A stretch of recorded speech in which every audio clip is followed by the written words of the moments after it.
Okay, can you give me a mic check, please? Yeah, Daphne Mark, 1, 2, 3.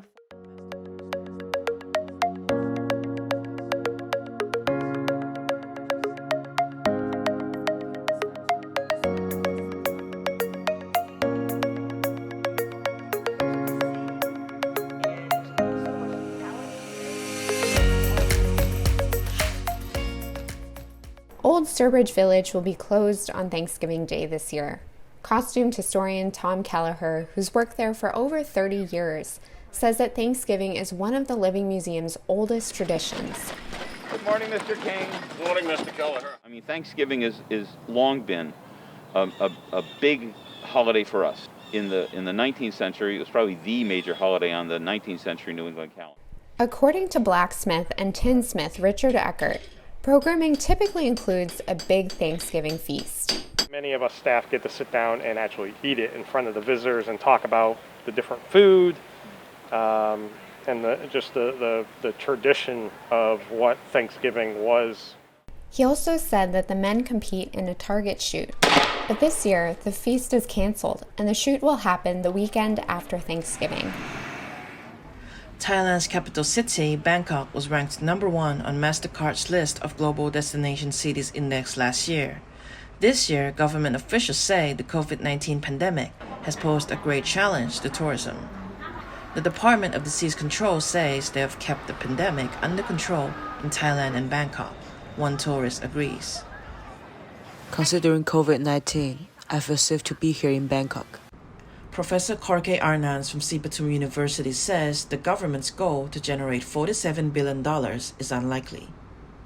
I think the highest number is impossible to reach, and more knowing that we still don't know when the end of the pandemic is going to happen.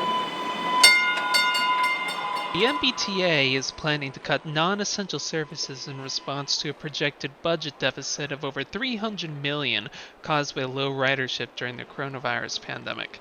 The MBTA's Fiscal and Management Control Board has proposed a plan that will evaluate and scale back what they deem non-essential services, including some commuter rail, subway, and ferry services, which is supposed to affect many Boston area residents.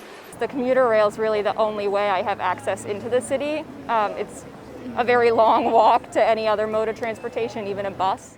The UK approves emergency use of Pfizer's coronavirus vaccine and could roll it out as soon as early next week. The government recommends residents of nursing homes and their caregivers should receive priority after the first batch of 800,000 doses arrive from Belgium. In the US, FDA regulators hold their first meeting to start reviewing Moderna and Pfizer's vaccines on December 10th. In mid-November, Wen Zhonghu started a free job training program for autistic adults to make pastries and drinks. He said working in the bakery has helped his son tremendously, and he wants to give hope to families with autistic children. I started this program because I want autistic people to find their self-worth in life. In the meantime, I hope they can really learn a skill and find a way to survive on their own. Long Guanghuan is here to observe the training. Teachers here are very nice and earnest. I'm very touched. My grandson has had 6 sessions. It's great. He's improving fast. Lei Xu, a teacher, said her son is also autistic, and she raised him just as she would any other child. Actually, every kid here knows how to communicate and interact with us, only when we don't see them differently. The others around us and the world can accept them. In Boston's South End neighborhood, more than 20 artists at SOA open their galleries to the public on the first Friday of every month.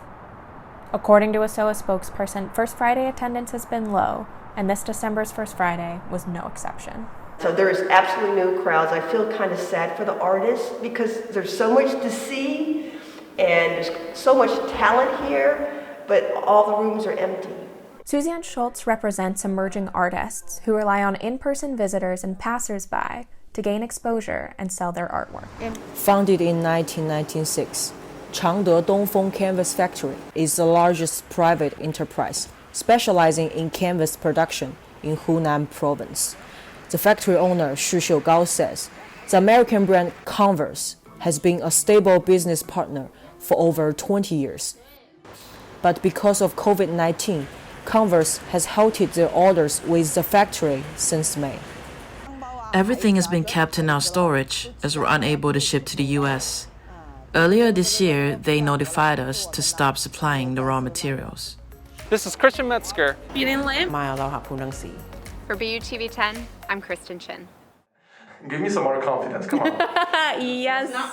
It's yes. Yes, I'm ready. Okay, that's what I want to hear. Okay, cool.